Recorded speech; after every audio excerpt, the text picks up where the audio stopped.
그 우리가 이제 회식을 좀 했는데 아까 낮에 갔는데요. 저는 아마 다시는 안 갈 것 같습니다. 저는 굉장히 별로였어요. 왜? 가보신 분 있으세요 혹시? 가보신 분 있으세요? 성화 가봤어요? 안 가봤어요? 서정이 가봤어요? 안 가봤어요? 아무튼 있는데 굉장히 좀 실망스러웠어요. 예. 일단 거기서 제일 맛있었던 건 딸기 주스였어요. 제일 맛있었어요. 그 다음으로 맛있었던 게 물. 네, 그 정도 생각납니다. 네. 별로였어요. 저라면요, 애슐리 갈 것 같아요. 애슐리가 훨씬 더 싸고 맛있어요. 자, 아무튼 그랬어요. 자, 쓸데없는 얘기 한번 해봤습니다. 자, 그러면 한번 해봅시다. 우선 오늘 학부 모의고사를 왜 봤는지를 좀 먼저 말씀드릴게요. 아까 일부 학생들께는 제가 말씀드렸는데, 원래는 오늘 이제 계획을 했던 게 제가 수능 문제를 좀 풀어보려고 했어요. 근데 이제 왜 수능 문제를 안 풀었냐면 어제 그리고 오늘도요, 결석생이 너무 많아요. 지금 결석생이 죄다 뭐 독감이다 뭐다 해갖고 지금 애들이 막 난리야 난리. 그러다 보니까 이게 이제 시험을 보려면 다 같이 이제 듣기 포함해서 이제 보는 거니까 다 같이 보고 그 다음에 이제 해설을 하고 표본을 내보고 이래야 의미가 있는데, 어제 결석자 몇 명이었지? 내 기억으로 거의 한 10명 결석했거든요. 어제 진짜 역대급이었어요. 그러다 보니까 이게 진행하는 게 좀 의미가 없겠다라는 생각이 좀 들었어요. 그래서 우리가 다음 주에 수업이 한 번 있잖아요. 그렇죠? 그래서 그 한 번 수업이 있을 때 좀 테스트를 한번 진행해 볼까 이 생각을 하고 있습니다. 1월 3일이 수요일이에요. 그래서 다음 주에도 수요일 수업하면 땡이고요. 그 다음 주 이제 월 수가 있을 거 아닙니까? 이때가 이제 1월 10일이겠고 이때가 1월 8일이겠죠. 그렇죠? 그래서 이때부터 본격적으로 리딩, 그래머 수업으로 진행을 할 예정입니다. 알겠죠? 이때는 1월 3일 날에는 아까 말했다시피 수능 문제를 한번 풀어볼까 이 생각을 하고 있습니다. 해설할 시간이 아마 거의 없을 거예요. 70분을 시험 봐야 되기 때문에. 근데 이거는 제가 좀 상황을 봐서 진행을 하도록 할게요. 자, 그래서 어쨌든 학부 모의고사를 봤고, 이 학부 모의고사 지금 이게 고2 11월 모의고사입니다. 고2 11월. 그래서 지금 요 학부 모의고사에서요, 일단 저는 최소로 잡을게요. 9개는 맞아야 된다고 생각해요. 요 시험에서 9개 정도는 맞아줘야 되지 않을까. 왜냐면 도표 문제가 껴있으니까. 도표도 있고 그 다음에 이제 어법도 있고. 근데 오히려 어법을 겁나 틀렸더라고. 오히려 이건 좀 예상 밖이었어요. 네. 대체 무엇이 여러분의 어법을 그렇게 어렵게 만드는가. 고등 기출어법, 풀이법도 다 알려주고 프린트도 좋지만 이걸 프린트를 보면서 풀라고 했지만 아무도 지키는 사람은 없고. 예, 이거를 좀 방학 때 좀 굳혀야 되지 않나 이런 생각이 듭니다. 자, 그래서 모의고사에 대한 좀 전반적인 이야기를 좀 하고 시작을 하겠습니다. 지난번 강연 때 제가 그런 얘기를 했어요. 어떤 얘기했냐면 결론만 말하면 이겁니다. 결국 우리는요, 수능과 내신을 둘 다 잡아야 된다 이거예요. 맞죠? 결국 핵심은 이겁니다. 심플하게 말하면. 그럼 이제 결국에 지금 고1에서 고2 올라가는 지금 요 시점에 우리가 여기에만 초점을 맞춰서도 안 되고 반대로 여기에만 초점을 맞춰서도 안 됩니다. 두 가지를 다 해야겠죠. 고2에서 고3 올라갈 때는 조금 다를 수도 있어요.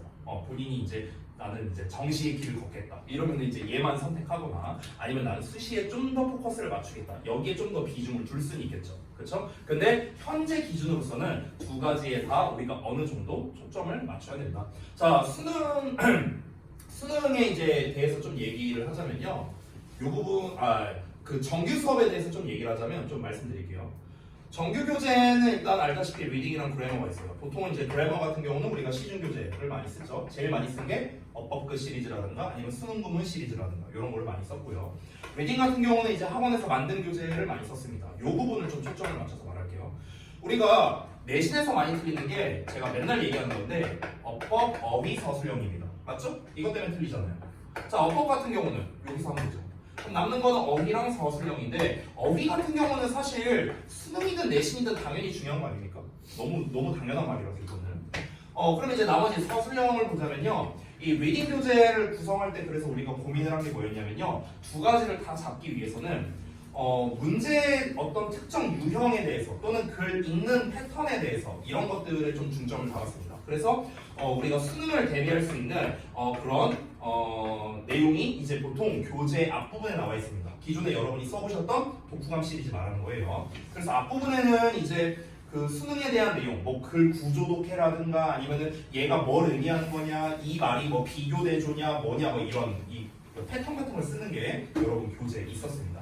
자, 그래서 수능을 대비하는 게 앞부분에 대한 내용이라면 뒷페이지에는 서술형에 대한 게 나와 있었습니다. 이거는 교재 난이도에 따라 좀 다른데요. 어떤 교재는 어순배열, 어떤 교재는 영작, 어떤 교재는 요약형 서술형 이런 식으로 나와 있습니다. 교재 난이도에 따라 차이가 있습니다. 그래서 일단 제가 앞으로 계속해서 할 이 방학 때 계속해서 할 수업 내용은 뭐냐? 결국에 리딩은요 2마리 토끼를 다 잡자 이거입니다. 2마리 토끼를 다 잡자. 내신을 대비하기 위한 거는 결국에는 초점 맞춰야 되는 건 서술형이에요. 결국엔 서술형. 그래서 지금 제가 계획을 해놓은 게 있습니다. 여기에서 일부 분들은요 이번 방학 특강을 신청하신 분들이 있을 겁니다. 그렇죠? 그래서 그거랑은 별개로 이번 겨울방학 때 제가 개별적으로 좀 클리닉을 진행할까 이렇게 좀 계획을 하고 있습니다.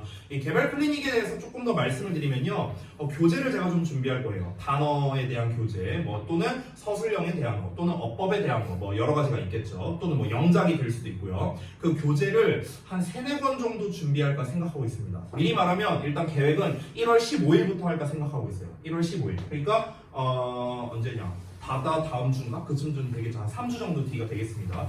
1월 15일부터 2월 마지막 주까지 하면은요 우리 수업 회차랑 계산하면 12회 정도 나옵니다. 그 설 연휴 빼고요. 12회 정도 나오거든요. 그래서 요거를 좀 상정해서 이제 일수까지 계산을 해갖고 제가 스케줄표를 다 만들어서 개별 클리닉을 좀 진행할까 생각하고 있습니다. 자세히 한번 다음번에 좀 얘기해드릴게요.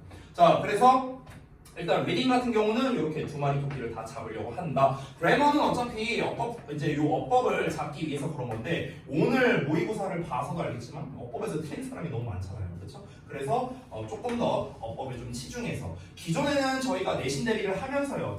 우리가 내신 대비하면서 제가 아무래도 내신에 포커스를 맞추다 보니까 어법을 좀 중점적으로 수업하기가 조금 어려운 게 좀 많았죠. 그래서 그런 부분을 좀 채울 수 있게끔 수업을 해보도록 하겠습니다.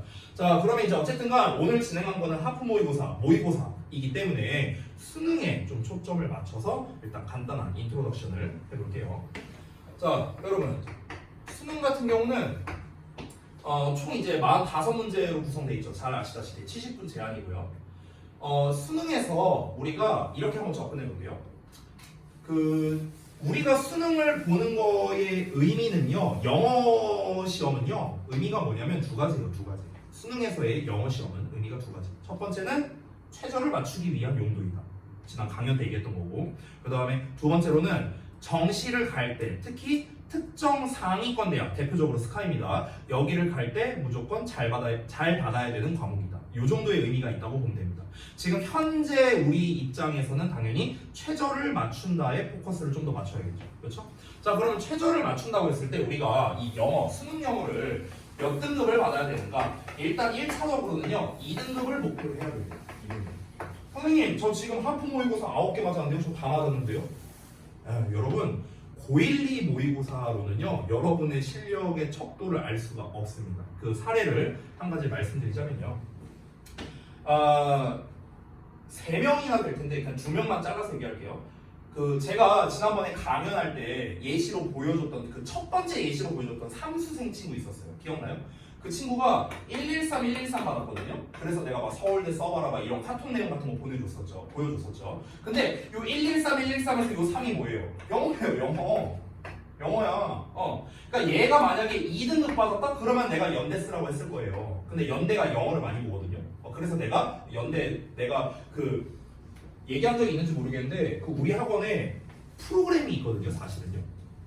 모의 지원 프로그램 같은 게 있어요. 우리 여러분 그거 아시나? 뭐 진학사 같은 사이트 들어가면은 뭐 이렇게 모의 지원하기 뭐 이런 거 있잖아요. 근데 그게 횟수 제한이 아마 있는 걸로 알고 있어요. 비용도 좀 비싸고요. 네, 우리는 그런 거 없습니다. 할 수 있거든요. 그 프로그램이 있어요. 내가 그걸 돌려봤는데 연대는 올탈락이었어요. 이 친구 걸 넣어봤는데 모든 과 올탈락이었어요.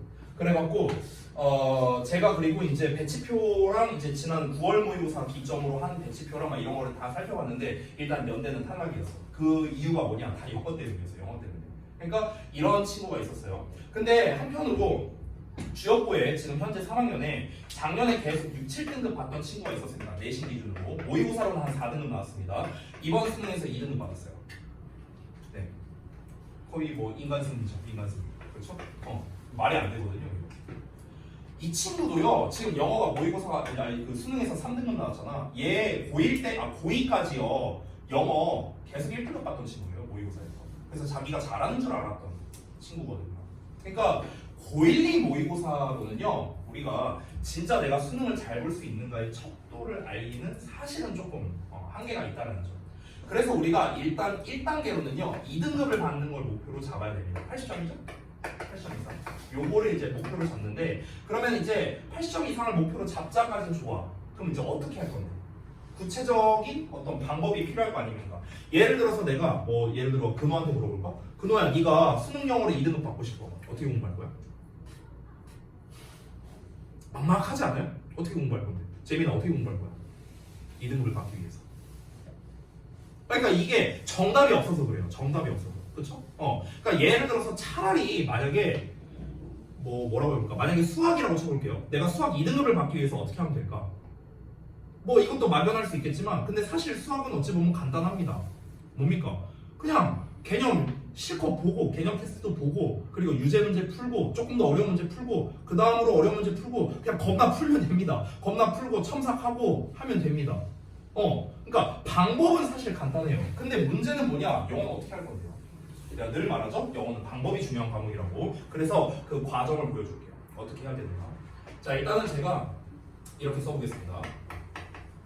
1에서 17번 18에서 20번 25에서 28번 43에서 45번입니다. 자 여기까지 이제 모의고사 번호를 썼는데 이 모의고사 번호가 뭘 뜻하는 거냐면요. 저는 이것들을 묶어서 기본 유형이랍니다. 기본 유형.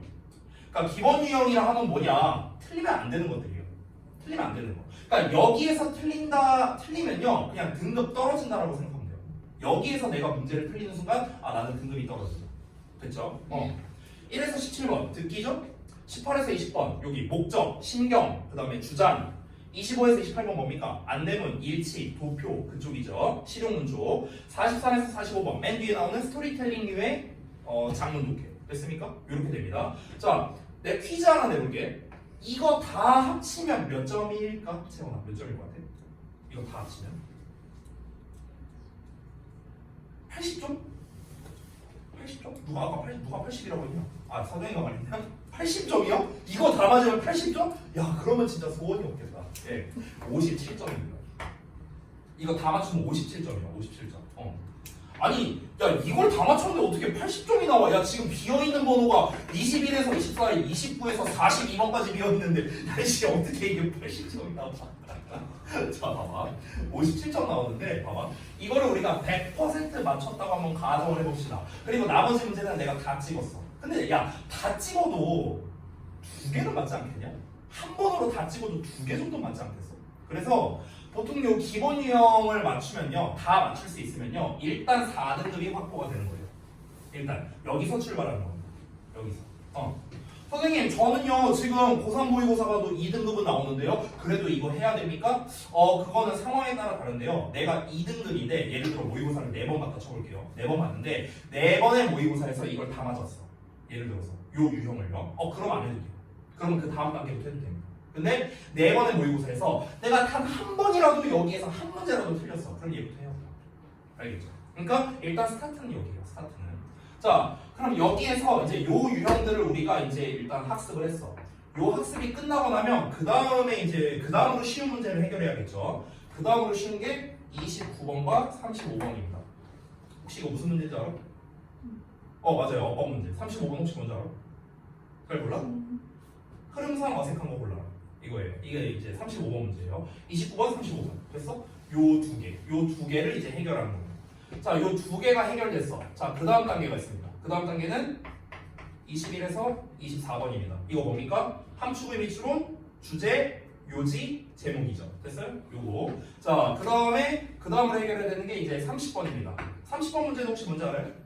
어휘. 됐어? 밑줄 어휘. 문맥상 뭐 쓰임 어색한 거 골라라. 그 다음에 40번입니다. 40번은 뭐예요? 요약. 됐어요? 그 다음에 41, 2번.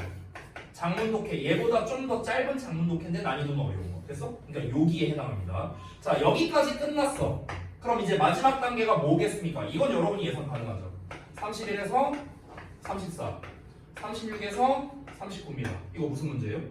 빈칸. 얘는 순서 삽입. 됐습니까? 이렇게 됩니다. 자, 그러면 계산을 또 해볼게요. 잘 봐. 내가 여기에서 요 단계로 갔어. 자, 여기까지 맞추면 일단 100%로 4등급이 나옵니다. 맞죠? 100% 4등급 나오고 내가 여기까지 맞췄어. 자, 여기까지 맞추면요 몇 등급 나올 것 같아요? 맞아요. 2등급 나옵니다. 2등급. 여기까지 맞추면 돼요. 왜? 딱 80점이에요. 여기까지 맞으면 딱 80점이야. 여러분, 니네가 모의고사에서 보는 문제 중에서 제일 어려운 게 뭐야? 빈칸이랑 순서 삽입 아니에요? 이게 제일 어렵잖아. 그치? 이거 다 틀려. 그래도 2등급이에요. 이거 다 틀려도 2등급이라고. 다 틀려도. 싹 다 틀려도. 됐습니까? 근데 여러분 생각을 해봐. 8문제잖아요, 지금. 8문제잖아. 야, 8문제면요. 3번으로 찍어도 하나는 맞아요. 그렇죠? 내가 이거 나중에 기회가 되면 내가 팁을 줄게요. 니네 고3 때. 니네가 고3이 되고 수능을 한 달 전이야. 그때쯤에 나한테 요청하면 알려줄게. 각 번호마다 정답률이 높은 번호가 있어요. 진짜 있어. 진짜 있어. 이 36에서 39는요 3, 4번이 많이 나오고요. 막 이런 게 있어요. 진짜 있어. 어쨌든 자, 더 얘기하지 않을게요. 자, 어쨌든 그래서 얘네들을 한 번으로 3번으로 하나를 찍어도 하나는 맞는다고요. 그렇죠? 그럼 얼추 이제 80한 2, 3점 이렇게 나와갖고 2등급 딱 이렇게 받을 수 있는 거예요. 됐습니까? 우리가 그렇게 어려워하는 빈칸 순서 삽입 다 틀려도 2등급을 받을 수 있다. 여기가 일단은 목표가 돼야 된다. 1차적 목표. 됐어? 요 1차적 목표를 언제 여러분이 달성하는 거냐면요. 여러분 고3 6월 때입니다. 고3 6월 평가원 모의고사 때 1차적 목표를 얘로 잡는 겁니다. 자, 만약에 내가 6월 평가원에서 2등급을 못 받았다. 그렇다면은 다음 9월 평가원 때 이제 2등급을 받기 위해서 내가 틀린 문제 어느 부분에서 틀렸는가 빵꾸를 확인해야겠죠. 그렇죠? 자, 반대로 내가 2등급 받았다. 내지는 1등급을 받았다. 그럼 이제 여기에서는 목표를 좀 정정해야 됩니다. 확실히 정해야 돼요. 그러니까 뭘로 정할 거냐? 내가 2등급을 유지하는 쪽으로 할 거냐? 아니면 1등급을 한번 받는 걸로 노력할 거냐? 이거에 따라 또 방향성이 달라집니다. 이게 같은 2등급이어도 80점 2등급이랑 89점 2등급은 다를 거 아니야. 그렇지? 그럼 내가 89점을 받았어. 1등급 한번 노려볼까? 최저를 좀 확실하게 맞출까? 이렇게 방향성을 틀 수도 있고요. 아니면은 아니다. 89점 받았으면 충분하니까 그냥 안정권으로 가자. 난 2등급 그냥 받고 차라리 그 시간에 다른 과목에 투자하자. 이럴 수도 있다는 거예요. 이거는 개인의 전략에 따라 다르다는 겁니다. 개인의 다른 과목에 대한 성취도에 따라 달라진다. 됐어? 여기까지가 정시 준비하는 데의 번호 목록이었습니다. 됐죠? 자, 그런데 여기에서 우리가 그러면 수업 시간에는 어떻게 할 거냐? 그거를 좀 말씀드릴게요. 우리가 수업 시간에 하는 거는 요 내용과는 좀 다릅니다. 다시 한번 요 수수는요 정시 대비용에 좀 가까워요. 정시 대비 철저하게 수능을 대비하기 위한 수순이라고 보면 되겠습니다. 근데 아까 말했지만 지금 여러분 혹시 수능 대비 하실 분 있습니까? 지금부터? 없잖아요. 그렇죠? 내신 대비부터 해야 될 거 아닙니까? 지금 여러분 입장에서는. 근데 우리가 그러면 이제 수업 시간에서 다뤄야 할 것들을 말씀드리면요. 일단 모의고사 기준으로는 그러니까 19번, 여기는 다 빠집니다. 즉 기본 유형에서는 얘만 살아남았습니다. 20번 문제가 뭐예요? 여러분이 방금 본 하프 모의고사의 1번 문제입니다. 바로 주장 문제. 됐어요? 그러니까 여기서부터 이제 스타트를 하는 겁니다. 그래서 어법은 어차피 우리가 어법 시간에 할 거니까 패스. 그래서 여기 주장 문제, 35번 흐름 문제, 그 다음에 대입 항류, 어휘, 요약, 그 다음에 41번 제목, 그 다음에 여기 빈칸, 요 정도를 체크해 봤습니다. 지금 제가 체크한 부분 보이시죠? 여기 체크한 부분, 여기 이 체크한 부분들에 공통점이 있어요. 혹시 뭔지 아세요? 이 공통점이 있어요. 이 체크한 거에 공통점. 이 문제들의 공통점. 뭔지 알아요? 전부 다 주제와 관련 있는 문제라고. 전부 다. 그래서 그러니까 주제를 알아야만 풀 수 있는 문제들. 반대로 말하면 이 글의 주제를 모르면 풀 수 없는 문제들이라고 볼 수 있겠습니다. 근데 주제를 알아야 풀 수 있는 문제가 어디에 많이 포진되어 있습니까? 여기 있죠. 그렇죠? 보시면요. 근데 아까 내가 뭐라 했죠? 여기까지 맞춰야 2등급이라고 했거든요. 됐어요? 그럼 결국엔 우리가 글의 주제, 즉 대입항만 잘해도 2등급까지는 받을 수 있다라는 거를 내고 하는 거고요. 그리고 제가 매번 내신 대기할 때마다 수능 감잡기나 모의고사 같은 거, 뭐 자습서나 오아시스 같은 거 만들어줄 때 제가 언제나 강조하는 게 뭐였습니까? 어디가 주제문이다 이런 거 맨날 강조했죠. 그렇죠? 그래서 여러분께서 글을 읽을 때 눈여겨봐야 되는 거는요. 바로 무엇이냐면 어디가 주제인가를 파악하는 것부터 시작한다. 이렇게 생각하면 됩니다. 그래서 저는요. 교재에 상관없이 어떤 글을 읽더라도 저는 주제를 중점적으로 볼 겁니다. 아시겠죠? 자, 그래서 이제 큰 틀을 이제 좀 전반적으로 설명드렸고요. 자, 그럼 이제 여기에서 추가적으로 글 읽는 법 해갖고 좀 제가 따로 써드릴게요. 요거는 좀 필기를 해주시기 바랍니다. 글 읽는 법. 이 글 읽는 법은요, 좀 커다란 틀로 말씀드리는 거예요. 글 읽는 법을 제가 뭐 전체를 다 말할 수는 없으니까. 그래서 몇 가지 원칙들을 말해주겠습니다. 몇 가지 원칙. 이 원칙들은요, 모의고사냐 내신이냐랑은 무관합니다. 어떤 종류의 글이든 간에 우리가 영어로 된 글 있죠. 우리가 시험에서 나오는 모든 글들, 모의고사, 뭐 수능 감잡기, 수능 특강 모든 글들에 다 해당되는 원칙들입니다. 그 원칙을 말해줄게요. 자, 첫 번째. 모든이란 말 뺄게요. 죄송해요. 자, 글의 주제는 한 개입니다. 그러니까 지금부터 제가 설명하는 거는요 거의 원리라고 생각하면 돼요. 원리. 됐어요? 변하지 않습니다. 글의 주제는요 무조건 한 개예요. 무조건 한 개야. 내가 이 얘기를 왜 하냐면요. 잘 봐봐. 이게 니네가 글을 읽다가 멘탈이 나가는 경우가 어떤 경우냐면요. 내가 나름대로 이제 글을 읽고 있어서 해석도 됐는데 위에 내용이 있고 아래 내용이 있어. 근데 이게 생판 다른 내용인 거야. 그럼 이게 뭔 내용인 거지? 이렇게 하면서 멘탈이 나가는 경우가 있어요. 예를 들면은 앞에 한 3줄 정도는 분필 얘기하고 있었거든? 근데 뒤에 한 4번째 줄부터 갑자기 안경 얘기가 나와. 그럼 생판 다른 거잖아요. 그렇잖아. 아니 그러면 이 글에서는 분필 얘기와 안경 얘기를 2개를 하려는 건가? 아니에요. 주제는 하나입니다. 반드시 하나예요. 그럼 우리는 거기서 뭘 찾아야 되냐면 얘가 분필을 가지고 무슨 얘기를 했고 안경을 가지고 무슨 얘기를 했어. 그러면은 그 각각의 소재에서 키워드, 공통된 거를 찾아야 돼요. 그 공통점이 바로 글의 주제가 되는 거예요. 그래서 주제는 무조건 하나입니다. 우리가 보기에는 되게 생뚱맞은 내용끼리 연결되어 있다고 보일 수 있습니다. 하지만 결국에 글의 주제는 하나입니다. 알겠죠? 이게 원칙입니다. 자, 두 번째. 이제 아닌 것도 있는데요. 대체로요. 글은 주제와 부연으로 이루어져 있습니다. 됐어? 주제와 부연으로 구성되어 있어요.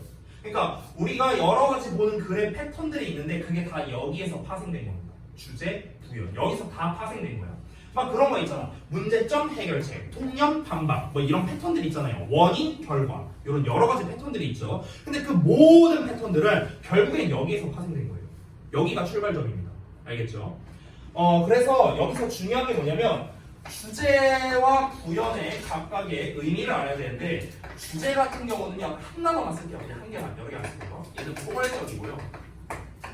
부연은요 구체적입니다. 요거를 꼭 기억해 주시기 바랍니다. 글의 주제는 하나이고요. 대체로 글은 주제와 부연으로 구성되어 있는데 주제는 포괄적, 부연은 구체적이다 라는 겁니다. 선생님 그래서 우리가 글을 읽을 때 주제가 먼저 나와요? 부연이 먼저 나와요? 이건 정해진 게 없습니다. 이거는 쓰는 사람 마음이에요. 부연으로 시작하는 경우도 있고요. 주제로 시작하는 경우도 있습니다. 이거는 쓰는 사람 마음이다. 자, 그러면은 여기서 공식 세 번째 하나 알려드릴게요. 이것도 대체로 100%는 아닙니다. 대체로 주제가 만약 앞부분에 나온다면요. 주제 예시가 시작되는 문장이 있거든요. 예시가 시작되는 문장 바로 앞부분 여기가 주제인 경우가 많습니다. 가능성이 높다는 거예요. 됐어? 왜 그러냐면 이거는 글의 논리 구조상 이럴 수밖에 없습니다. 왜냐면 다시 한번 주제는 포괄적입니다. 그러니까 주제만 말해서는요 이 사람이 뭘 전달하고 싶은지 애매한 경우가 많아요. 됐어? 네, 예를 들어 볼게. 자, 내가 주제를 이렇게 말해볼게. 성아, 오늘 너 수업 끝나고 남어. 자, 이게 주제야. 그러면은 성아가 불안하겠죠. 내가 부연 설명을 안 하면. 혹시 왜 남으라는 거지? 갑자기? 뭐지? 뭔 얘기를 하려는 거지? 이러면서. 그럼 여기서 이제 성아가 불안하지 않으려면요. 부연 설명을 해야겠죠. 아, 오늘 왜 남으라고 한 거냐면은 쌤이 아이스크림 사줄게. 뭐 이런 거야. 이러면 이제 안 불안해지겠죠. 그러니까 우리가 주제로만 얘기를 하면은요 이 사람이 뭘 말하고 싶은지 모르는 경우가 되게 많아요. 왜? 포괄적이잖아. 포괄적. 그러니까 그거를 구체적으로 풀어서 말을 해줘야 되는 거야. 그러니까 주제 다음에 예시가 시작되는 문장이 나온다는 거죠. 자, 근데 여기에서 우리가 또 알아야 되는 거. 선생님, 이게 뭐예요? 그래서 예시가 시작되는 문장이 뭔데요? 이 패턴이 있을 거 아니야. 그 패턴 몇 가지를 좀 소개해드리겠습니다. 자, 일단 뻔한 건 안 쓸게요. 그런 거 있잖아. 뭐 for example, 뭐 for instance, 뭐 이런 거 있죠. 이런 건 안 쓸게요. 이거는 누가 보더라도 예시니까, 알겠죠? 그건 제외하고요. 자, 예시가 시작되는 문장 세 가지로 정리하겠습니다. 세 가지. 자, 첫 번째. 첫 번째는요. 이런 식입니다. 뭔가를 말해보자, 뭐 가정해보자, 생각해보자 이런 시리즈 있죠. 이런 것들이 예시가 시작되는 부분입니다. 그러니까 뭐뭐 해보자야, 뭐뭐 해보자. 주로 뭐 생각해보자, 뭐 고려해보자, 뭐라고 말해보자 등등등 뭐 이런 것들. 됐어? 이게 예시가 시작되는 패턴입니다. 됐어요? Consider, 뭐 think about, 뭐 이런 식으로 시작하는 것들 있잖아. 이런 게 이제 예시가 시작되는 부분이야. 자, 그 다음에 두 번째입니다. 두 번째는요, 보통 1번은 그래도 비교적 난이도가 낮은 패턴에서 나오는 건데 2번과 3번이 이제 학년이 올라갈수록 많이 나오는 패턴입니다. 특히 고3 모의고사에서 많이 나오는 패턴인데 바로 뭐냐면요, if와 when을 사용하는 경우입니다. if절이나 when절. 그러니까 특히 if절을 굉장히 사랑하는데요, 모의고사에서는 if절이 나온다면요 이게 예시인 경우가 많아요. 오케이? 그러니까 주제인 경우도 있는데요, 물론 if가 뭔가 등장한다? 이거는 뭔가 구체적인 얘기를 하고 싶은 거구나. 이런 식으로 생각하면 됩니다. when도 마찬가지고요. when은 우리가 흔히 뭐뭐 할 때로 알고 있는데요, 뭐뭐 한다 면으로도 해석이 많이 됩니다. if랑 의미가 비슷합니다. 자, 그 다음에 세 번째. 요거는 조금 어려울 수도 있는데 아까 제가 얘기했던 겁니다. 소재가 변할 때입니다. 근데 사실 엄밀히 말하면 이 소재가 변할 때는요 예시가 시작되는 문장일 수도 있는데 반대일 수도 있어요. 그러니까 초반이, 자 이거 3번 내용 잘 들어봐. 우리가 글을 읽는데 초반 내용을 읽었어. 근데 여기가 굉장히 구체적이야. 그럼 이거 구체적이라는 건 뭡니까? 예시라는 거잖아. 예시. 그렇죠? 근데 여기에서 아까 말했던 예를 들어 분필 얘기했다고 쳐볼게요. 분필 얘기. 됐어? 그러다가 이제 여기서 갑자기 뭐라 그럴까? 그 분필이 아니라 뭐라고 해보지? 샤프라고 해볼게요. 여기서 갑자기 샤프 얘기로 바뀌어요. 됐어? 이런 식으로. 그래서 샤프 얘기로 해갖고 샤프 얘기로 끝나버렸어. 이런 식으로. 그러면은 앞에서는 구체적인 예시를 들었고 여기에서 샤프라는 식으로 소재가 바뀌었죠. 그러면은 예시를 먼저 말하고 소재가 바뀔 때 이때는 오히려 얘가 주제가 되는 거예요. 이해돼요? 근데 반대로 초반부에 주제를 얘기했어요. 주제를 얘기했어. 예를 들어서 주제를 뭐라고 볼까? 사람의 인성에 대해서 얘기한다고 쳐볼게요. 인성에 대해서. 근데 이렇게 나왔는데 갑자기 여기에서 범준이가 겁나 싸가지가 없다. 막 이렇게 나왔어. 예시야 예시. 이렇게 나왔어. 그럼 이거 어떻습니까? 구체적으로 되면서 동시에 범준이라는 이 친구가 등장을 했죠. 그렇죠? 그러니까 소재가 변하게 된 거죠. 인성 얘기가 나왔는데 특정 인물이 나왔으니까. 됐습니까? 이렇게 소재가 급작스럽게 변화할 때 바로 그 부분이 예시가 시작될 수도 있고요. 반대로 주제를 말하는 문장이 될 수도 있습니다. 알겠죠? 이렇게 좀 알고 계시면 좋겠습니다. 자, 그래서 글 읽는 법 뭐 너무나도 많은데요. 글 읽는 법의 여러 패턴들, 이 세 가지 주요 패턴에 대해서 말씀을 드렸습니다. 다시 한번 지금 제가 말씀드린 이 세 가지는요, 내신이냐 수능이냐랑은 무관합니다. 모든 글이 이렇게 구성되어 있습니다. 알겠죠? 그러면요, 그거를 보여드려야겠죠. 자, 1번 문제 봐봐. 1번 지문 같은 경우는요, 주장을 물어보는 문제입니다. 난이도는 상당히 낮죠. 그렇죠? 우리가 문제풀이적으로 접근한다면 이건 아무것도 아니에요. 근데 이제 여기에서 1번 문제를 볼 때 요 글 패턴에 입각해서 우리가 한번 보자고요. 자, 초반 내용을 봤어요. 인 2003년에 하면서 영국 항공이 뭔가 발표를 했습니다. 어쩌고 저쩌고 나왔습니다. 그럼 내가 질문할게요. 첫 문장은요, 포괄적이에요, 구체적이에요? 구체적입니다. 왜? 2003년에. 아니, 이것만 봐도 알겠다. 2003년에 영국 항공이 되게 구체적으로 말했죠. 발표를 했어. 걔네가 더 이상 운항을 안 한다고. 런던에서 뉴욕으로 가는 콩코드 여객기. 운항을 안 한대. 하루에 2번 운항을 안 한답니다. 왜? 돈이 안 되니까. 이런 말이거든. 굉장히 구체적으로 얘기했죠. 자, 그러면은 지금 이제 항공사 얘기가 나오고 있거든요. 항공사 얘기, 여기서도 플라이트, 항공편에 대한 이야기가 나오고요. 그렇죠? 여기서도 경로라든가 서비스라든가 이런 얘기가 나옵니다. 근데 그 다음 봐봐. 여기까지 무슨 내용 나왔냐면요. 에어라인이라든가 이런 루트라든가 전부 다 뭐가 나왔습니까? 항공에 대한 이야기가 나왔거든. 근데 그 다음 문장 볼래요? 그 다음 문장 보면은요. It became a scarce resource, the demand for it increased. 이렇게 나왔어요. 항공편에 대한 이야기가 안 나왔습니다. 그렇죠? 한 문장만 더 읽어볼게요. 한 문장 더 읽어보면 그 아래 문장도 어떠냐면은 If you're interested in persuading people, 사람들을 설득하는 거예요. 아까 위에서는 항공편이었잖아. 근데 여기는 사람을 설득하는 거예요. 됐어? Then the principle of scarcity can be effectively used. 이렇게 나왔습니다. 항공편에 대한 얘기가 없네요. 됐어요? 소재가 바뀌었네요. 됐어? 그럼 아까 시작이 뭐였습니까? 시작이 구체적이었거든. 그럼 이거 뭐예요? 예시라는 거야. 예시. 맞잖아. 그렇죠? 근데 여기 어디 갔냐? 여기 merely 여기서부터 소재가 변화했습니다. 그렇죠? 항공편 얘기가 안 나왔죠. 여기서부터. 그래서 얘가 주제예요. 됐냐? 이렇게 찾는 거야. 느낌 알겠어요? 이런 식이라는 거야. 이런 식.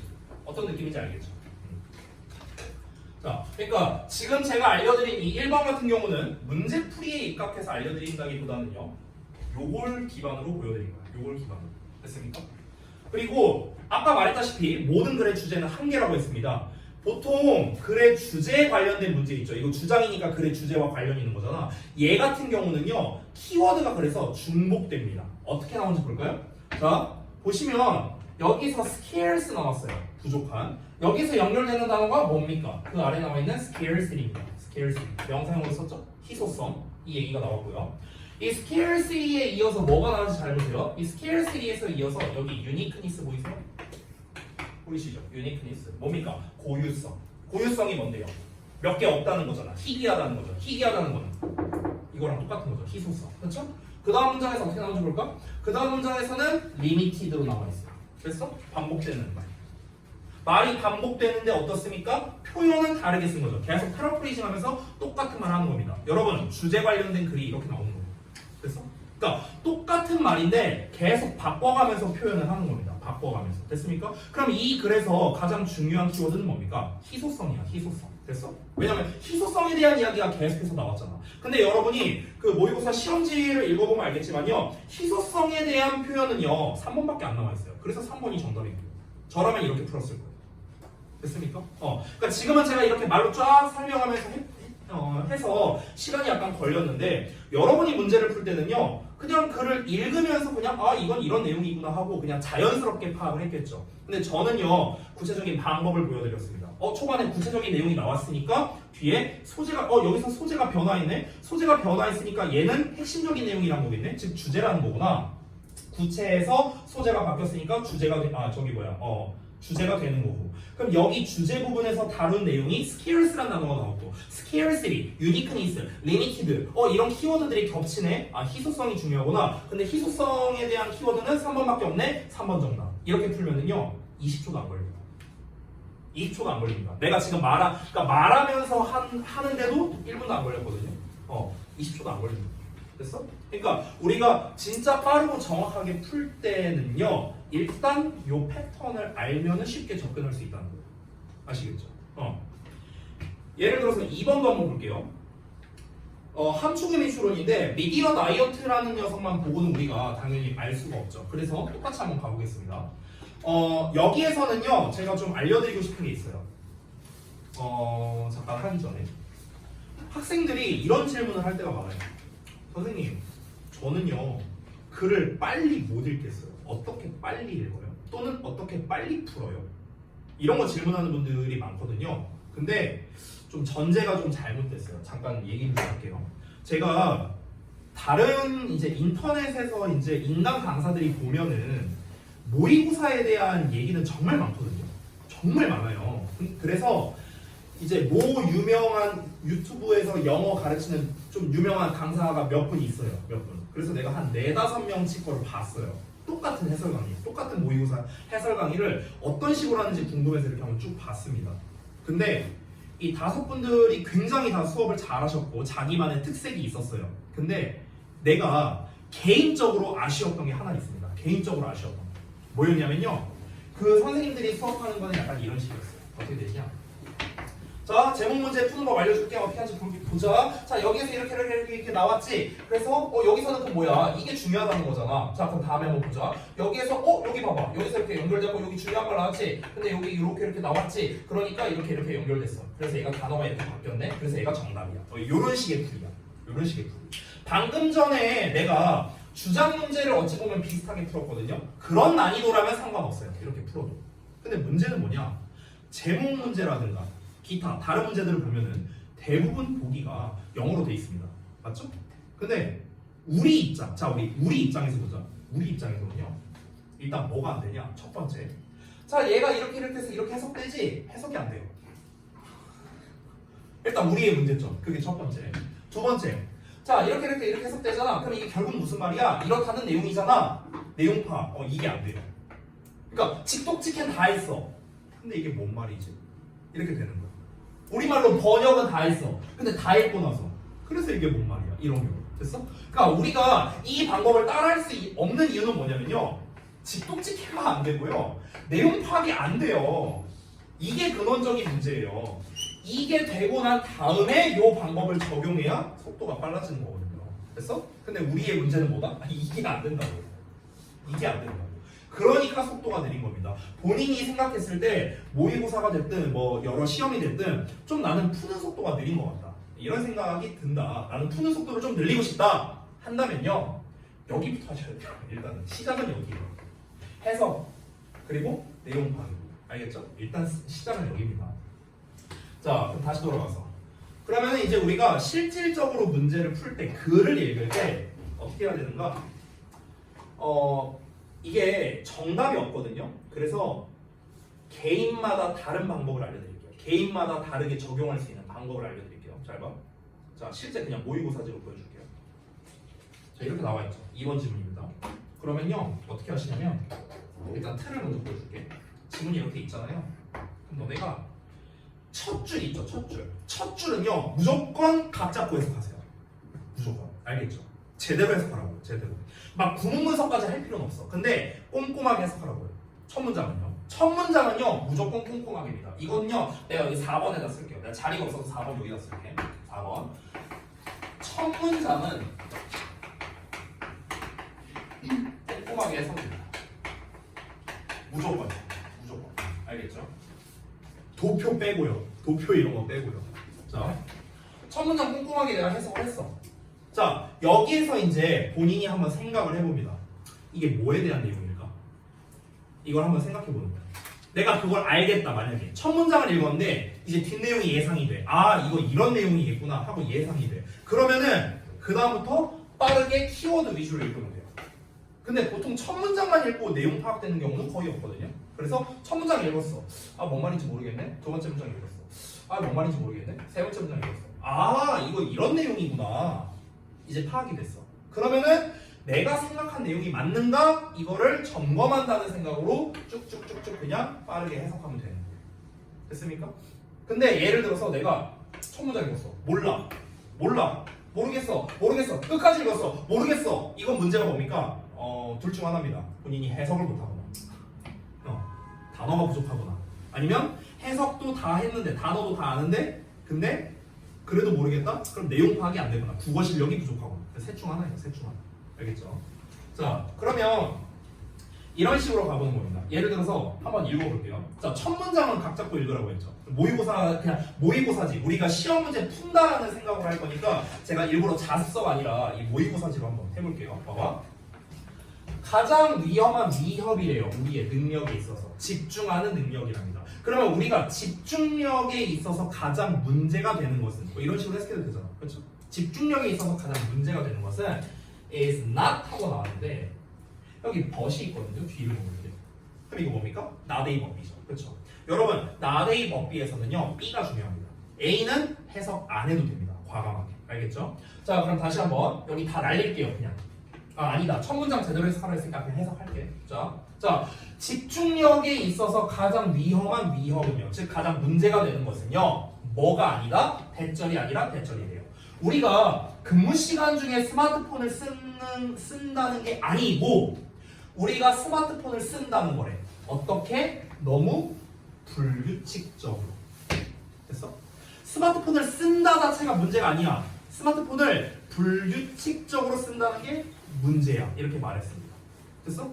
그럼 여기서 키워드가 나왔거든요. 자, 어떤 키워드가 나왔는가? 집중력에 대한 키워드 나왔고요. 스마트폰 나왔고요. 스마트폰. 그리고 규칙성. 그러니까 여기서 불규칙으로 나왔죠. 이렇게 나왔습니다. 됐어? 그러니까 이 불규칙성이 발생하는 이유는 그러니까 우리가 집중력에 문제가 되는 거는 결국에 뭐다? 불규칙성이에요. 됐어? 그러면 사실 핵심적인 내용 다 나왔거든요. 그럼 그 다음 내용을 봐봐.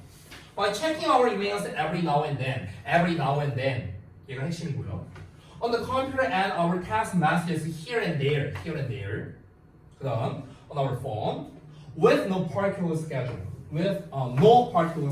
지금 내가 체크한 것들이 다 뭡니까? 불규칙성. 됐어? 이거예요. every now and then이 뭐냐면 가끔씩이야. 가끔씩. sometimes. 가끔씩. 여기저기서. 특정 스케줄이 없는 거예요. 이게 뭐예요? 불규칙적인 거 아니야?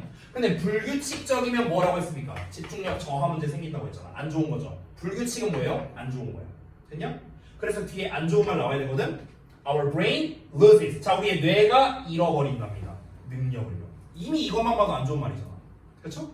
그래서 만약에 변형 문제를 낸다면요, 이런 데다 밑줄 쳐놓고 흐름상 적절한 어휘냐 이런 걸로 내는 거야. 자, 다시 돌아가서 어떤 능력이냐? 여기 좀 잠깐 볼게. Ability to effectively filter래요. 질문할게요. 지금 제가 밑줄 친 ability to effectively filter가 무슨 능력을 말하는 걸까? 일단 직역을 하면요, 효과적으로 필터링하는 능력이잖아. 그렇죠? 효과적으로 필터링하는 능력? 이게 무슨 능력인데? 본문에 나와 있어요. 우리가 읽었던 문장에서. 무슨 능력일까? 힌트, 첫 문장에 있어요. 너무 어려운 문제였나? 얘들아, 필터링 한다는 게 뭐야? 내가 예를 들어서 이 마우스에 집중한다고 해볼게요. 마우스에. 얘를 봐. 마우스만 봐. 그러면은 내 시야는 여기만 있어. 여기 안 봐. 여기 안 봐. 여기 안 봐. 여기 안 봐. 다 필터링 하는 거야. 얘만 봐. 됐어? 필터링 한다는 건 뭡니까? 집중력을 말하는 거야. 집중력. 알겠냐? 패러프레이징 된 거예요. 그럼 결국에 똑같은 말 아니야? 이 불규칙성이 발생하면 집중력 잃는다. 똑같은 말 아닙니까? 됐어요? 같은 말 나왔습니다. 같은 말. 자, 근데 여러분, 우리가 이건 한번 배웠던 패턴인데요. 보통 문제점이 나오면 제가 해결책이 나온다고 했거든요. 기억나세요? 그러면 그 해결책이 주제다. 이런 얘기도 했었는데요. 와, 대놓고 말합니다. 해결책은요. 됐어? 그럼 여기가 뭡니까? 주제입니다. 여기가 주제야. 여기부터 여기까지. 잘 보세요. 해결책이 뭐냐면요, 너의 기기를 규정하는 거래. 자, 봐봐. 얘들아, 아까 내가 뭐라고 했어? 주제는요, 포괄적이라고 얘기를 했습니다. 아까 전에 얘기했죠. 그쵸? 지금 앞에서는 뭐라고 했습니까? 스마트폰이라는 아주 구체적인 얘기를 했는데 스마트폰이 아니라 기기라는 좀 더 넓은 범주로 지금 얘기하고 있어. 그쵸? 기기라는 것 안에 뭐가 있겠습니까? 스마트폰이 있을 거 아닙니까? 그러니까 얘가 더 넓은 범주잖아. 기기가 넓은 범주잖아. 그러니까 뭐야? 포괄적. 포괄적이니까 뭐야? 주제. 심지어 해결책이라고도 말했네. 그래서 주제문이에요. 됐냐? 자, 주제문 찾았고요. 다시 돌아가서, 자, 그러면은 너의 기기를 조절하는 거래요. 마치 뭐인 것처럼 엄격한 다이어트를 하고 있는 것처럼 이렇게 말을 했습니다. 비유해서 표현하고 있잖아. 근데 사실 이 비유적 표현이 어렵지 않거든요. 여러분 생각을 해봐. 우리가 그냥 상식적으로 생각해보자. 불규칙적으로 하면은 집중력이 떨어진대. 그럼 이걸 해결하고 싶어. 어떻게 하면 돼? 아니 불규칙적으로 폰을 쓰면은 집중력에 문제가 생긴대요. 그럼 어떻게 하면 되겠어? 규칙적으로 쓰면 되는 거 아니에요? 아니 너무 당연한 내용이잖아. 그렇잖아. 불규칙적으로 쓰니까 집중력이 떨어진 다음에 핸드폰을 쓰는 것 자체가 문제가 아니라 그럼 어떻게 하라고? 규칙성 있게 쓰라고. 이 정도는 우리가 알 수 있잖아. 그렇잖아. 그렇지? 근데 이 규칙성 있게 한다는 게 결국 뭐겠습니까? 이거예요. 엄격한 다이어트를 지킨다는 거.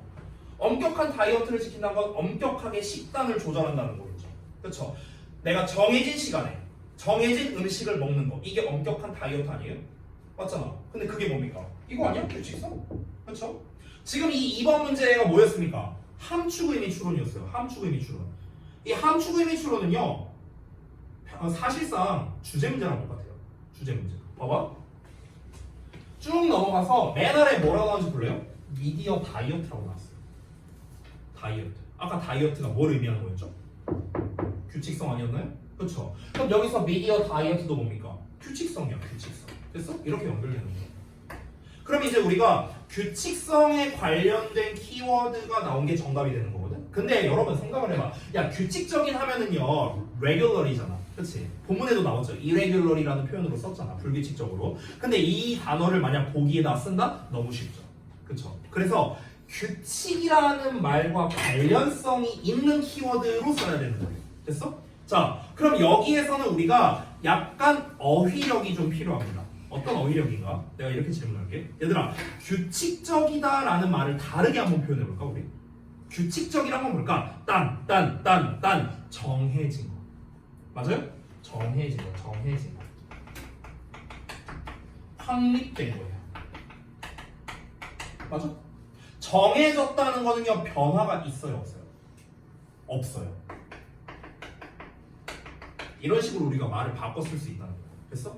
그러면 여기에서 우리가 얘네들을, 그러니까 그 확립된 게 없고 정해진 게 없고 변화가 없고 그러면 unchanged라던가 아니면 set 이렇게 쓸 수도 있겠죠. set 설정하다. 확립된 거는 established 이런 단어를 쓸 수 있겠죠. 그렇죠? 이런 식으로 이제 보통 단어가 바꿔서 나온다는 거예요.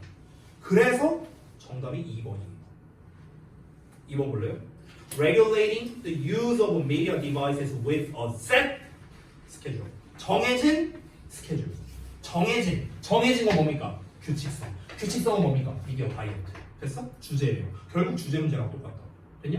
나머지 1, 3, 4, 5에서는요 이런 표현이 안 나와 있어요. 규칙성과 맞닿아 있는 표현이 나와야 되거든. 근데 안 나와 있어. 1번을 보면은요 밸런싱이라고 나왔잖아. 밸런싱은 뭡니까? 규칙성과 불규칙성 둘 다를 말하는 거겠죠. 두 개의 밸런스를 맞추는 거니까. 그러니까 1번은 땡이죠. 3번은요 정보를 피하는 거랍니다. Avoiding first nutritional information 이렇게 나왔잖아. 정보를 피한다. 이건 뭡니까? 규칙성과는 무관한 내용이고요. 4번은요. 너의 뇌를 자극한답니다. 다양한 미디어 원천을 가지고 다양한 미디어 원천. 뇌를 자극한다. 이건 역시나 규칙성과는 아무 상관없고요. 5번은요. 너 자신을요. 좀 좋지 않은 미디어 컨텐츠와 분리를 시킨답니다. 그럼 분리시킨다. 분리시킨다는 것도 역시나 규칙성과는 아무런 상관이 없습니다. 그래서 정답은 2번만 가능합니다. 되냐? 이렇게 풀 수 있다는 거예요. 지금 저는요 중간 내용을 아예 읽지도 않았어요. 중간 내용을 읽지 않았습니다. 중간 내용을 읽는다면요 더 확실해지겠죠. 근데 우리는요 이미 초반 내용과 아까 솔루션 어쩌고 나온 그 문장에서 단서를 다 얻었습니다. 초반부에서 뭐라고 했습니까? 불규칙적으로 하는 게 문제야. 해결책은 엄격한 다이어트를 해야 돼. 엄격한 다이어트가 뭐겠습니까? 반대가 되는 규칙성이 있구나. 근데 마지막에 밑줄 친 부분도 다이어트라고 표현했네. 결국에는 규칙성 있게 잘 지키라는 거구나. 그럼 규칙성과 관련이 있는 게 정답이 되겠구나. 그래서 2번 이렇게 연결할 거라고. 제가 만약에 2번 문제를 푼다면요 그래도 1번보다 조금 어려우니까 한 25초 정도 걸릴 것 같아요. 네, 25초. 됐어요? 딱 보면 보이니까. 알겠죠? 그러니까 실질적으로 우리가 1번, 2번 푸는데 두 개 합쳐 푸는데 1분도 안 걸리는 거예요. 됐어? 우리가 뭘 알고 있기 때문에 글의 주제는 하나라는 거 그리고 주제 부연에 대한 기본적인 개념 됐어요? 이런 것들을 알고 있기 때문에 그런 겁니다. 네, 그러니까 출발은 여기서 한다는 거예요. 출발은. 됐죠? 자, 좀 피곤하신 분이 많은 것 같아서 잠깐 쉬었다 하겠습니다.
알고 있지? 어떤 거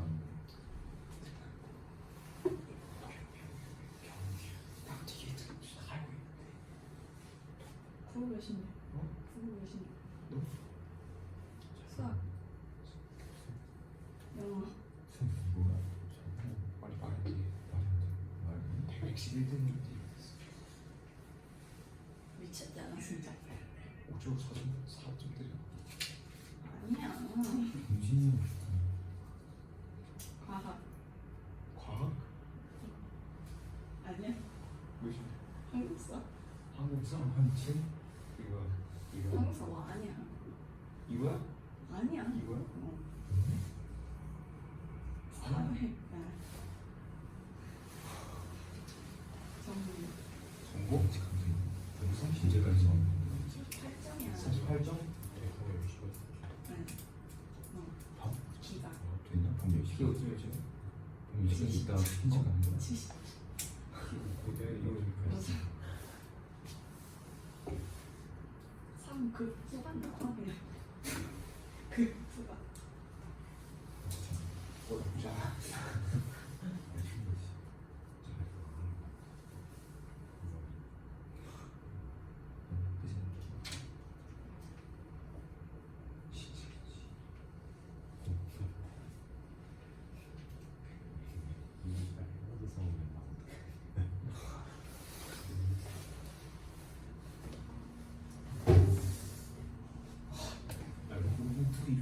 자리가 이렇게 됐어.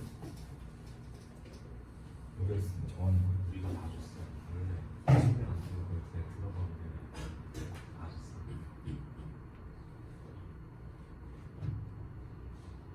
너무 싫다.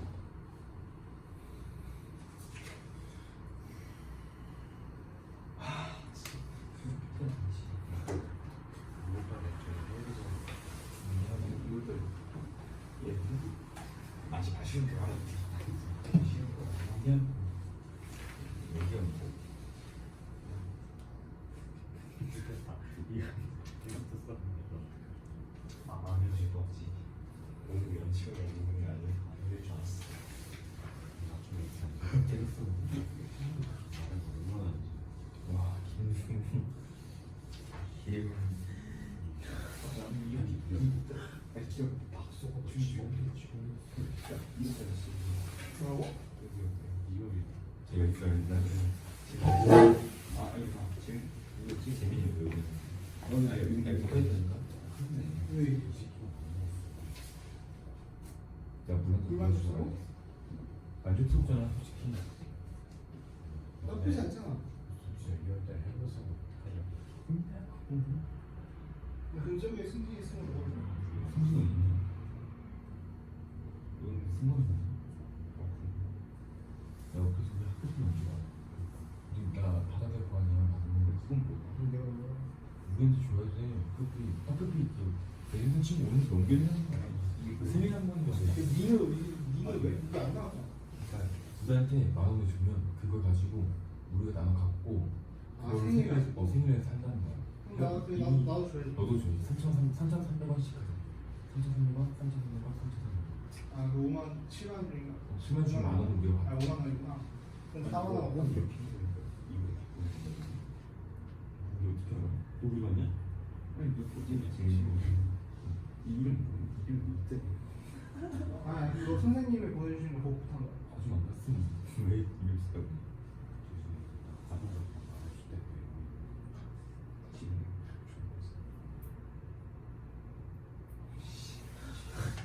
쉽지 않다. 진짜 쉽지 않다. 나 이게 보고 있거든. 내가 막 뭐가였어. 컴퓨터나 맞긴 해.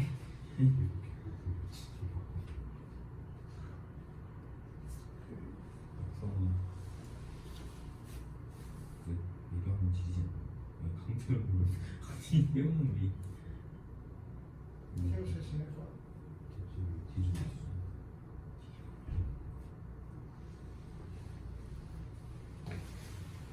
이게 생기면 안 돼. 그럴 수 있어.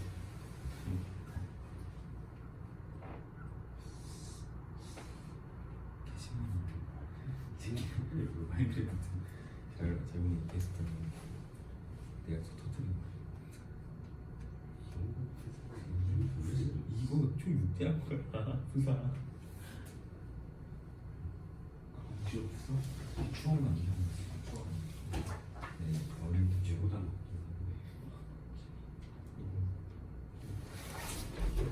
자, 쉬는 시간 끝.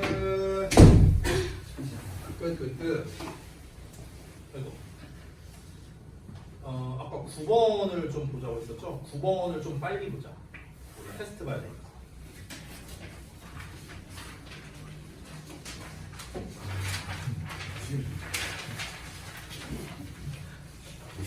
아, 잠깐만. 어법도 많이 틀렸잖아, 생각해보니까. 아, 잠깐만. 4번은 적었네. 둘 다 할 시간이 있으려나? 시간이 있는데 8시 7분? 시간이 안 될 것 같은데? 이렇게 하자 그러면. 그러면 그 4번 부분 있잖아요. 4번 부분 어법을 아까 보니까 좀 더 많이 틀린 것 같아서 4번 어법을 보고요. 그리고 테스트를 볼게요. 4번은요. 정답 부분만 볼게요. 정답 부분.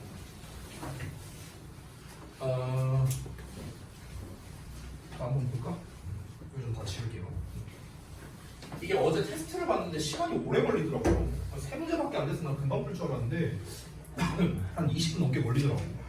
그래서 이게 시험 시간을 좀 확보해야 되니까 그렇습니다. 이 부분이거든요. 지금 이제 시험지에 크리에이팅으로 나와 있어요. 자, 그럼 한번 보겠습니다. 동사 관련 어법이죠. 일단 첫 문장부터 가보면은 differences 주어 나왔고요. 그 다음에 뒤를 보면은 여기 대시가 나와 있습니다. 대시는 묶어버리세요. 묶고 날려버리면 돼요. 날리고. 왜요? 아니 대시는 날리면 돼요. 대시는 부연 설명입니다. 그럼 전치사 나왔고 뒤에 명사절 나왔네요. 그렇죠? 자, 그럼 그 다음을 볼게요. 여기가 아직 동사 자리인지 아직은 몰라요. 뒤를 확인해야 돼. 뒤를 보니까 result인 동사 나왔거든. 근데 앞에 대시랑 걸리죠. 이렇게. 그 다음에 뒤를 봤을 때 are treated 동사 나오죠. 근데 how랑 걸리죠. 그렇죠? 그럼 얘네를 제외하고 동사를 찾아보자. The patients 없고요. Significant differences 없고요. Angles 없습니다. 동사 자리 여기밖에 안 됩니다. 그래서 틀렸습니다. ing는 동사가 아니죠.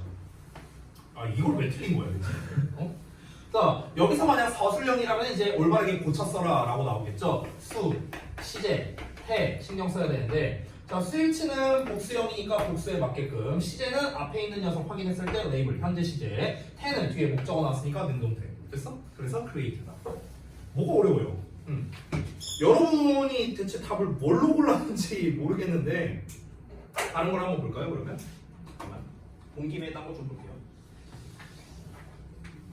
요걸로 보자, 그냥. 보기 편하게. 1번에 compare 하고 나왔는데, 얘들아, compare는 기본적으로 타동사거든. 그래서 compare는 compare A to B 또는 compare A with B 이렇게 많이 나와. 뒤에 목적어가 나온다는 뜻이야. 근데 뒤에 목적어 없잖아. 그렇죠? 목적어가 없다는 건 뭐예요? 삐끼라는 소리 아니야? 문제 됐고. 끝났어요, 이걸로. 2번 투부정사 나왔는데 내가 팁을 하나 줄게요. 투부정사가 나오면요, 진짜 웬만하면 어법상 맞아요. 투부정사는 웬만하면 맞는 경우가 많아. 왜 그러냐면 이 투부정사는 사실상 동사 자리 제외하고는 다 쓸 수 있잖아요. 명사도 되고 형용사도 되고 부사도 되잖아. 쓰임새가 많아. 그러니까 투부정사는 웬만하면 가능한 경우가 많은 거야. 됐냐? 그럼 얘가 동사 자리냐 아니냐 정도만 확인해 주면 돼. 근데 여기 becomes 동사 나왔잖아. 그렇지? 그럼 여기 동사 아니겠죠. 그렇죠? 한 가지만 더 신경 쓰자면 해까지. 뒤에 your mental course 목적어 나왔잖아. 목적어 나왔으니까 능동형. to be pp를 안 써도 되겠죠. 그렇죠? 문제될 거 없는 겁니다. 여기 가주어도 나오네. 심지어 이시라고. 됐어요? 그래서 2번 문제였고요. 3번 where 나왔습니다. 요거 특히 모의고사나 이런 데에서 좋아하는 건데 이런 문제 안 나옵니다. 여러분 봤을 때 여기서 트레이지 바이어스 이렇게 나와 있잖아. 얘가 장소인가? 이거 혹시 뭐 when인가? 이런 문제 안 나옵니다. 이런 문제 안 나와요. 모의고사에서는 무조건 뒷문장 구문분석입니다. 알겠죠? where에 밑줄 쳐져 있다는 건요. where냐 위치냐 문제예요. 관계부사 관계대명사 이 문제입니다. 뒷문장 구문분석 하면 됩니다. 그런데 문제가 있네요. where 뒤에 whatever가 있네. 그렇죠? 이게 좀 문제죠. whatever가 나왔을 때는요. 명사절 또는 부사절인데 이 경우에는요. 한번 문장을 한번 쭉 볼게요. 여기부터 어디까지냐면 여기까지야. 문장이 길죠. 이게 문제인 거예요. 이게. 그래서 이거를 천천히 한번 해보도록 하겠습니다. Whatever the first impression you develop 이렇게 나와 있어요. 자 그러면은 너가 발전시킨 최초의 impression, 그러니까 첫인상이 무엇이든지 간에 또는 받은 게 무엇이든지 간에 이렇게 됩니다. 자 그러면 여기서의 이제 whatever 나오고 그 이하에 주어 동사 나와 있죠. 이렇게 어디냐 여기까지 이게 이렇게 수식하는 거예요. 여기도 동사 이렇게 되는 거야. 구문분석 상으로 됐어요? 그래서 그러면은 whatever 뒤에는 절이 나와야 되는데 불완전한 문장이 나와야 되거든. 그래서 뒤에 나와 있는 the first impression 있죠. 얘가 주어예요. 주어. 그럼 저 first impression에 대한 동사가 어디냐고요? 여기 있죠. tend to 동사. 됐어? 뒤에 subsequent providers 목적어 나왔습니다. 그 다음에 seeing that seeing that patient 하면은요 어쨌든간 여기서 seeing이라는 녀석이 목적격 보어든 분사구문이든 뭘로든 쓰일 거 아닙니까? 그렇죠? 아니면 얘를 수식하는 거든 됐어요? 셋 중 하나겠죠. 그러니까 그 patient를 바라보고 있는 subsequent providers 그냥 수식해라 수식 됐어? 그럼 어쨌든 뒤에 주어 동사 목적어 다 나왔죠. 완전한 문장. 그래서 where 문제될 거 없다. 여기가 조금 어려웠을 수 있습니다. 아마 틀린 사람이 3번으로 답을 고르지 않았을까? 이런 생각이 드네요. 자, 그 다음에 4번 볼게요. 동사 관련 어법인데 보통 이렇게 s가 붙어 있잖아요. 그럼 웬만하면 스위치 문제예요. 알겠죠? 자, 그럼 주어만 잘 찾으면 그만입니다. 자, for example 나왔습니다. 날려버리고요. imagine 상상해봐라. 명령문으로 시작하네. imagine 뒤에는 보통 뭐가 나옵니까? 대절이 생략되는 경우가 많이 있습니다. 아니면은 imagine 목적어 ing 이렇게 쓰거나요. 자, 그럼 뒤를 봤을 때 to patients야. 여기가 주어. 됐어? 여기 동사 아니죠. ing니까. 전치사의 명사. 여기 emergency care까지 나왔고 또 전치사의 여기서 저 pain 여기까지 또 전치사의 명사 나왔고요. 그 다음에 대시 나왔네요. 그 다음에 잠깐만. 그럼 여기서는 대절이 생략된 형태가 아니군요. 그냥 목적어였네요. 자, 어쨌든 대시 나왔으니까 앞에 나와 있는 놈을 수식하는 거겠죠. 그렇죠? 관계대명사. 그래서 주격 관계대명사 동사. 앞에 있는 놈이 pain 단수형입니다. 그래서 단수 취급. 됐죠? 문제될 거 없다. 그래서 4번도 없다. 됐어? 일단 하나씩 다 해봤습니다. 자, 그래서 사실 그렇게 어려운 문제가 아니었는데 3번이 좀 구문 분석이 여러분 입장에서 좀 까다로웠을 수 있다. 이 정도가 차이가 좀 됐죠? 자, 그래서 이 정도로 좀 간략하게 마무리를 하겠습니다. 9번을 좀 하고 싶었는데 시간 관계상 이 정도로 해서 마무리를 하겠습니다. 자, 그러면 여러분의 숙제가 달려있는 테스트를 좀 보도록 하겠습니다. 아까도 말했지만 B 이상인데요. 그 B라는 거의 기준은요 제가 판단을 내릴 겁니다. 그리고요 세 문제를 다 틀려도 B가 나올 수 있어요. 어제도 그런 친구가 있었습니다. 그러니까 이게 문제를 몇 문제를 맞췄냐도 중요한데 어떻게 썼느냐를 저는 좀 보거든요. 그래서 여러분 좀 최선을 다해서 해주시면 되겠습니다. 자, 그러면 관련된 거를 다 집어넣어 주십시오. 이런 것도 기본 실력으로 봐야 의미가 있거든요. 말로요, 말로. 네. 알았어. 말로. 하나, 둘, 셋, 넷. 자, 성환. 자, 받으시면 바로 하시면 됩니다. 그리고 영상은 내리도록 하겠습니다.